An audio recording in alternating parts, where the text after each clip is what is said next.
안녕하세요, 여러분. 저는 샘입니다. 오늘은 포이즌 필에 대해 이야기해 보겠습니다. 간단히 말해 독소 조항은 적대적 인수 합병을 막거나 방해하기 위해 기업의 이사회가 사용하는 방어 전략입니다. 일반적으로 인수 의도를 가진 주체가 기업의 지분을 대거 사들이면 발동되는 주주 우대권이나 신규 주식 발행 등을 통해 해당 인수 시도가 더 큰 비용 부담이나 지분 희석을 겪도록 만드는 방식입니다. 말 그대로 상대방의 시도에 독을 타 인수 합병을 어렵게 만드는 것이죠. 시대에 따라 다양한 형태로 발전해 왔지만 그 근본적인 목표는 동일합니다. 원치 않는 인수 합병으로부터 회사를 지키는 것이지요. 이제 이 개념이 어떻게 생겨나고 왜 여전히 중요한지 알기 위해 시간을 거슬러 살펴봅시다. 독소 조항이라는 말은 다소 극적이고 중세시대 이야기를 연상시키지만 실제로는 현대의 기업 인수 합세계에서 탄생한 발상입니다. 그러나 그 핵심에는 우리가 익히 아는 익숙한 욕구가 담겨 있습니다. 불확실하고 경쟁적인 상황에서 주도권을 유지하고자 하는 마음이죠. 독소 조항이 세간의 주목을 받기 시작한 것은 1980년대 초였습니다. 뉴욕에서 활동하던 변호사 마틴 립튼은 당시 거침없이 진행되던 과감한 기업 인수 물결에 위기감을 느꼈습니다. 더 큰 자본을 가진 기업들이 다른 회사를 지분 매입만으로 순식간에 집어삼키는 상황이었던 겁니다. 립튼과 동료들은 이사회가 적극적으로 맞설 수 있는 일종의 보호막을 마련하기를 원했습니다. 그 결과 나온 아이디어가 바로 이것이었습니다. 이사회의 승인 없이 일정 비율 이상의 지분이 취득되면 기존 주주들에게 할인된 가격으로 추가 주식을 살 수 있는 권리를 부여해 시장에 저가 주식을 대량으로 풀어버리는 방식입니다. 이렇게 되면 인수를 시도한 쪽의 지분율은 희석되어 버리죠. 마치 모든 구슬을 쓸어 담으려는 사람 앞에 갑자기 구슬이 더 많아져 버려 손에 넣기가 훨씬 어려워지는 상황과도 같습니다.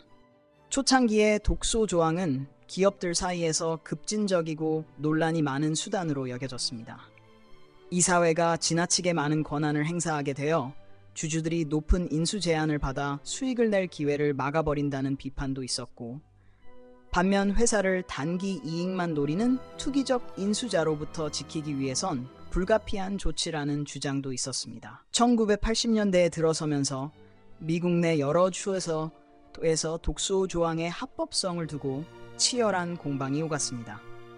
어떤 주에서는 허용하고 어떤 주에서는 허용하지 않으려 하면서 독소 조항을 도입하려는 이사회와 이에 반대하는 주주들 사이에 법적 분쟁이 벌어지기도 했습니다. 그러나 시간이 흐르면서 이 개념은 점차 성숙해졌고 1990년대쯤에는 기업들이 활용할 수 있는 정당한 방어 수단으로 널리 인식되기에 이르렀습니다. 물론 여전히 독소 조항이 주주 가치를 정말로 보호하느냐 아니면 이사회 권력만 강화시키느냐를 두고 의문을 제기하는 이들도 있었습니다. 과학이나 법, 기술 등에서 획기적인 아이디어가 탄생하고 자리 잡는 과정과 유사하게 독소 조항도 매 사례마다 세부적인 해석과 활용 방식이 달라지며 조금씩 다듬어졌습니다. 가구를 오랜 세월에 걸쳐 조립하듯 법적 판례마다 못을 하나씩 받고 흔들리는 다리를 교체하고 표면에 광택을 내면서 오늘날 우리가 보는 제도가 완성된 것이지요. 일상생활에 비유해보면 재미있는 장면이 떠오를 수 있습니다. 동네 베이크 세일이 열렸다고 생각해봅시다. 어떤 부유한 손님이 와서 모든 쿠키, 컵케이크, 브라우니를 전부 사들인 뒤 다른 주민들이 달콤한 간식을 원할 때 값비싸게 되파려고 한다면 어떨까요? 이를 두려워한 주최 측이 만약 한 사람이 쿠키의 절반 이상을 사들이려 한다면 곧바로 창고에서 쿠키를 대량으로 꺼내와 할인된 가격에 더 풀겠다고 결정하는 것이 독소 조항의 원리와 같습니다. 그렇게 되면 한 사람이 시장을 독점하려던 시도가 무너지고 말겠죠. 독소 조항이 기업 방어 전략의 표준 장비가 되어가자 몇 가지 중요한 논쟁거리가 부각되었습니다. 그중 하나는 이사회와 주주 간 권력 균형입니다. 독소 조항은 확실히 이사회의 인수 합병 과정에서 큰 영향력을 부여합니다. 이에 대해 정말 주주 이익을 위해 활용되는 것인가? 아니면 이사회가 자신의 자리와 보수를 지키는 데 악용되는 것인가? 하는 문제 제기가 계속되어 왔습니다. 또 다른 쟁점은 변화무쌍한 비즈니스 환경입니다. 업계는 빠르게 바뀌고 기술 혁신이 몰아치며 어제의 거대 기업도 하루아침에 뒤처질 수 있습니다.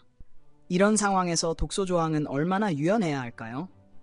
어떤 기업들은 특정 조건에서 쉽게 철회할 수 있는 완화된 독소 조항을 채택하기도 하고, 또 어떤 기업들은 더 낮은 지분 보유율, 10%만 넘어도 발동되도록 하여 강력한 방어 태세를 갖추기도 합니다. 이를 두고 과도한 조치라며 비판하는 이들도 있는 반면, 날로 교묘해지는 인수 전략에 대항하기 위해서는 필수라는 의견도 있습니다. 시간을 훌쩍 건너뛰어 2022년의 사례를 보면 억만장자 기업가 일론 머스크가 트위터 인수를 노렸던 일이 있습니다. 그 시점에서 트위터는 단순한 소셜미디어 플랫폼이 아니라 전 세계가 실시간으로 뉴스를 접하고 밈을 공유하는 소통의 장이었습니다. 머스크는 과감하게 상당한 지분을 매입했고 완전 인수 의향까지 있다는 소문이 떠돌았습니다. 이에 트위터 이사회는 독소 조항 전략을 가동했습니다. 특정 지분율을 넘어서면 기존 주주에게 특수한 권리나 신규 주식을 발행해 인수를 시도하는 쪽이 더 이상 지분을 장악하기 어렵도록 만들겠다는 메시지를 보낸 셈이죠. 이 소식은 언론 매체마다 크게 보도되었습니다. 독소 조항을 옹호하는 사람들은 트위터 이사회가 플랫폼의 독립성을 지키기 위해 정당한 수단을 썼다고 주장했습니다. 1980년대에 독소 조항을 도입했던 이사회들과 마찬가지로 예상치 못한 해체나 기업 가치 훼손을 막으려 했다는 시각입니다. 반면 머스크가 주가에 큰 프리미엄을 얹어 인수하려 한다면 그 선택권은 주주에게 있어야 하지 않겠느냐고 비판하는 의견도 나왔습니다. 트위터 이용자들 사이에서도 한 명의 억만장자가 거대 소통 플랫폼을 장악하는 것에 대한 우려와 머스크가 제시하는 더 자유로운 발언 문화에 대한 기대가 엇갈렸습니다. 여러 갈등과 논의가 이어진 끝에 이 일은 결국 전 세계 이사회와 투자자들이 독소 조항의 존재를 다시금 주목하게 만든 사건이 되었습니다. 수십 년이 지난 지금도 독소 조항이 기업 방어의 핵심이자 뜨거운 이슈라는 사실을 잘 보여준 사례였죠. 흥미로운 점은 이 머스크와 트위터 사례가 독소 조항과 관련된 더 큰 맥락을 잘 드러낸다는 것입니다. 기업 활동은 단지 수치와 법적 문서로만 이루어지지 않습니다. 그 뒤에는 구체적인 사람들의 고민과 욕망, 비전이 얽혀 있습니다. 트위터 이사회를 구성하는 사람들도 실제 인물로서 자신들이 지키고자 하는 회사의 가치와 미션을 중요하게 생각합니다. 머스크 또한 특별한 능력과 자금을 갖춘 인물이지만 결국은 자신의 포부와 신념을 가지고 움직이는 한 사람입니다. 이들이 서로의 방식으로 교섭하고 맞서고 대안을 제시하는 과정 자체가 독소 조항의 진화 과정에 새로운 장을 더했습니다. 오랜 기간 사용되어 왔음에도 독소 조항은 여전히 논란의 불씨를 품고 있고 앞으로 어떻게 변모할지도 불분명합니다. 특히 산업 구도가 급변하는 기술 분야에선 공장이나 부동산 같은 물리적 자산보다 무형 자산이나 지식 재산권이 더 중요한 가치가 되기도 합니다. 이런 흐름 속에서 독소 조항은 어떻게 적용되고 조정되어야 할까요? 어떤 이들은 기본적인 원칙은 여전히 유효하다고 주장합니다. 즉, 원치 않는 인수 시도자가 과도하게 지분을 확보하려 할 때 그 대가를 치르게 해서 기업의 전략적 방향성을 지키는 방안이라는 것이죠. 그러나 법과 경제, 그리고 사람의 심리가 얽히는 지점에선 결코 결론이 쉽게 나지 않습니다. 새로운 법적 쟁점이나 창의적인 인수 합병 전략이 등장할 때마다 이야기는 또 다른 방향으로 흘러갈 수밖에 없습니다. 되돌아보면 독소 조항의 탄생 과정은 인간 사회가 위기에 맞서 어떤 방식으로 해법을 찾는지 그 전형적인 모습을 보여줍니다. 예전 사람들이 침입자로부터 집을 지키고자 요새를 만들거나 질병을 막기 위해 백신을 개발했듯 기업 세계에서도 적대적 인수를 예방하기 위한 해독제를 찾았다고 볼 수 있습니다. 각 분야마다 용어와 수단이 다를 뿐 생존과 자율성 그리고 자발적인 성장을 추구한다는 점에서는 공통점이 있습니다. 물론 이면에서는 독소 조항이 합리적이고 건전한 경쟁이나 주주 이익을 방해할 수 있다는 비판이 꾸준히 제기됩니다. 거대 기업이 세계 경제에 막대한 영향을 미치는 시대에 언제 어떤 조건에서 독소 조항을 쓰는 것이 적절한가 하는 문제는 계속 논란거리로 남아 있습니다. 어떤 이사회는 아무 인수 시도가 없어도 미리 독소 조항을 마련해두고 또 어떤 이사회는 실제로 인수 경고음이 울리는 순간이 와야만 이 조항을 가동하려 합니다. 독소 조항이 예방용 소화기인지 최후의 방어 수단인지를 두고도 기업 전략가와 법률가 사이에서 의견이 분분합니다. 결국 독소 조항은 단순한 기업 전술이 아니라 기업 세계에서 권력이 어떻게 작동하는지를 보여주는 창과도 같습니다. 이 조항을 둘러싸고 누가 회사를 지배하는가라는 근본적인 질문이 터져 나오기 때문입니다.